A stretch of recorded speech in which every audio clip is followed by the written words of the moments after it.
Вгледай се в себе си и се запитай, кой съм аз всъщност?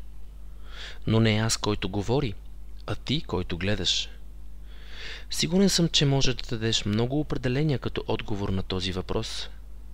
Хайде, напиши ги на един лист. Спри видеото и ги напиши сега. Пробвай се. Готов ли си? Какво виждаш на листа? Част от отговора е в ролите, които играем в живота си. Обществото непрекъснато ни вкарва в разни роли и ни натоварва с неговите очаквания. Но запитай се, защо избираме да играем, вместо просто да бъдем себе си? До голяма степен, твоите избори в миналото изграждат теб и твоите близки. Това е един взаимен процес. И само ако познаеш себе си, ще можеш да направиш най-добрия или най-правилния за теб избор. А какво стои зад избора? Какво друго има на листа?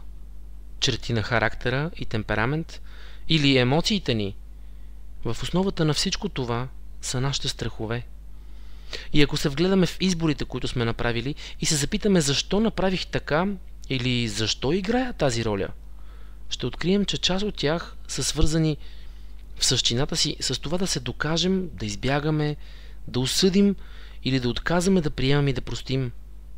Тази посока в живота не може да ни направи щастливи и не ни позволява да обичаме, защото това, което правим, е подчинено на страха, а страха е липса на любов. Казваме, че се стремим към свобода, а всъщност бягайки от страха, сами строим решетките на нашия затвор. Ние дори не мислим с нашата глава. Гледаме телевизора и мислим с главата на този, който говори. Всичко, което искаме, сме го видели в някоя реклама и колкото повече имаме, толкова повече искаме. Но колкото и да имаме, оставаме празни, защото това не сме ние. И така всъщност бягаме от себе си. Но какво сме ние, че бягаме от себе си? В същината си, ние сме божествена частица. Ние сме душа и когато се свържем с себе си, когато започнем да правим нещата със сърце и душа, тогава това сме ние.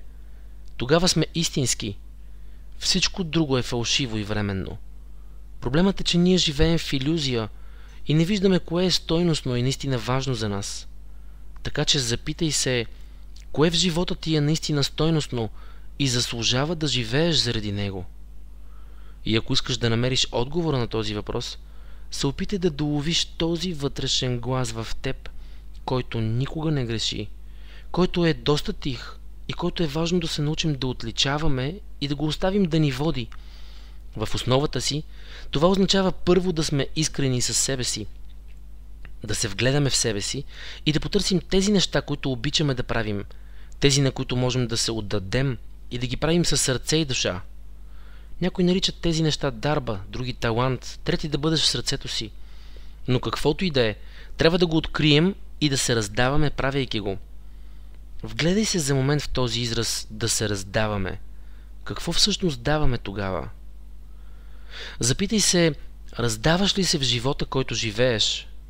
И ако да, тогава можеш да кажеш, че наистина живееш. Всичко друго е фалшиво отбиване на номера. Но как да започна да бъда себе си? Започни с списък на всички твои недостатъци. Имай предвид, че някои са замаскирани много добре. Открий ги и започни да ги обичаш и да ги приемаш. Бъди благодарен на тях, че ги има, защото твоите недостатъци са единственото нещо, което можеш да подобриш. Всичко друго вече си го подобрил. Всичко друго в теб вече е силна страна. Така че обичай недостатъците си. Научи се да приемаш и да прощаваш. На нас ни е трудно да простим, защото обвиняваме другия. А обвиняваме другия, защото не приемаме себе си. Това е зависим процес, в който ние се оглеждаме в другия като в огледало и тази част от него, заради която го обвиняваме, реално не искаме да приемем в себе си, защото това е наш недостатък.